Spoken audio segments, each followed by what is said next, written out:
Hi, Bother Brigade. Here's what's bothering me today. So apparently, on my way home from work, I find out that Elon Musk is willing to pay top dollar, I believe 41 or 43 billion by the sounds of it, to buy all of Twitter. This comes after he already bought a 9% stake in it and tried to join the board of directors, but then seemingly, in some backroom dealings and vetting, it seems like people decided, you know what, let's not do that. So that alone makes me kind of curious about why he's still trying to, get more power and influence on Twitter.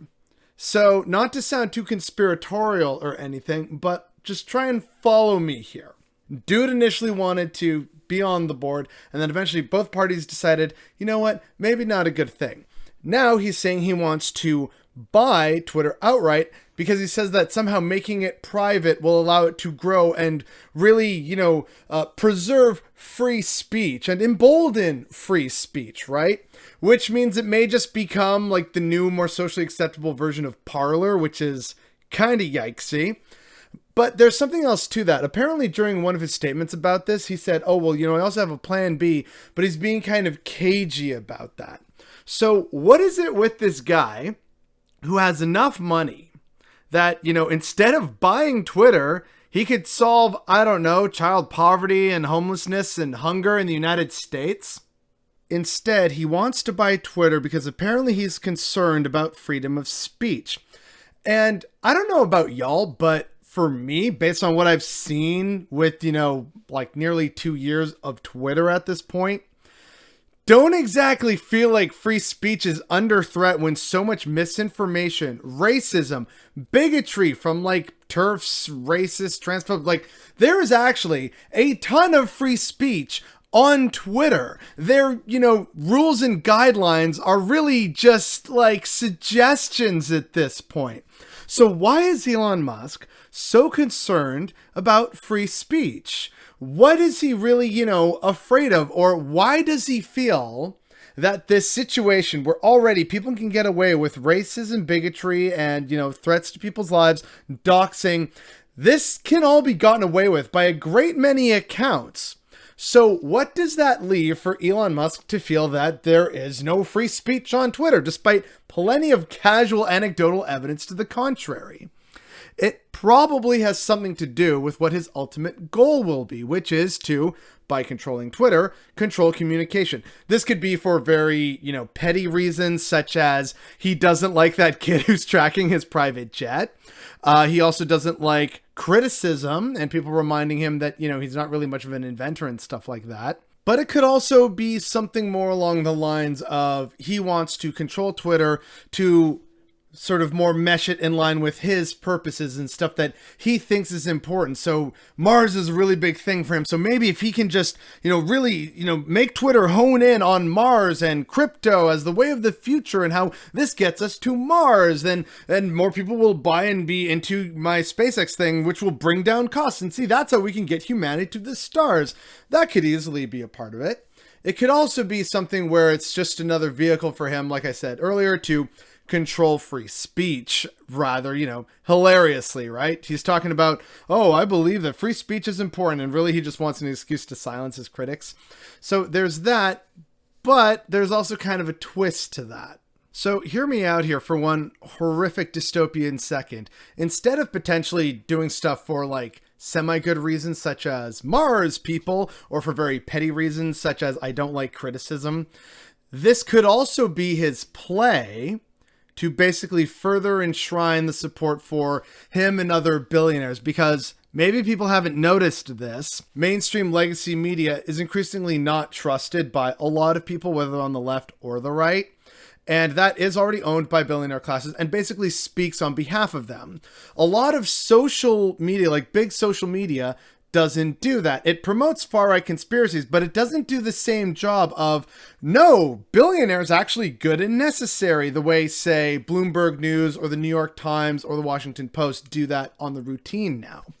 So that could be his sort of play, and could also kind of try and silence, whether it's over control of the algorithm or something else. Hey, leftist voices and points. No. And instead, billionaires are good, actually. And he controls the narrative because, again, lots of these rich, wealthy assholes are basically carving up sections of society for themselves. Elon Musk wants to be the space guy. He wants to be the crypto bro, right? So he's basically trying to set himself up as, I am going to hopefully be the guy of the future with space and Tesla. So, green cars for everyone, space travel for everyone. Jeff Bezos wants to control just about everything else. Let's be perfectly honest. But Bezos' main goal, clearly, as we see with Amazon and like Amazon Prime and various other logistic companies that they're making, creating, and holding on to, Jeff Bezos wants to he wants to control the consumer market. And other people, like, say, Bill Gates, they want to control information and also, weirdly enough, agriculture and agricultural lands. So Jeff Bezos wants to control what you consume and how it gets to you and all the logistical infrastructure. Bill Gates wants to control what you are given in terms of data and information, and also he wants to control your food supply and how that's delivered. Well, that's part of Jeff Bezos's mafia territory. And Elon Musk is left with, what can I do? Because Mark Zuckerberg has control of a lot of social media, and if Elon Musk only has, space and green vehicles, well, that's not quite enough of the future capitalist nightmare dystopia that they all want a big significant piece of the pie in. So buying Twitter makes a weird amount of sense for him because he also wants that avenue of social control and influence and information and data. He doesn't want to be left out in the cold by the likes of Zuckerberg and Gates and Bezos. That's probably the most likely reason why he wanted to, get in on the ground floor and then become hopefully part of the board of directors. And now he's trying to buy it outright.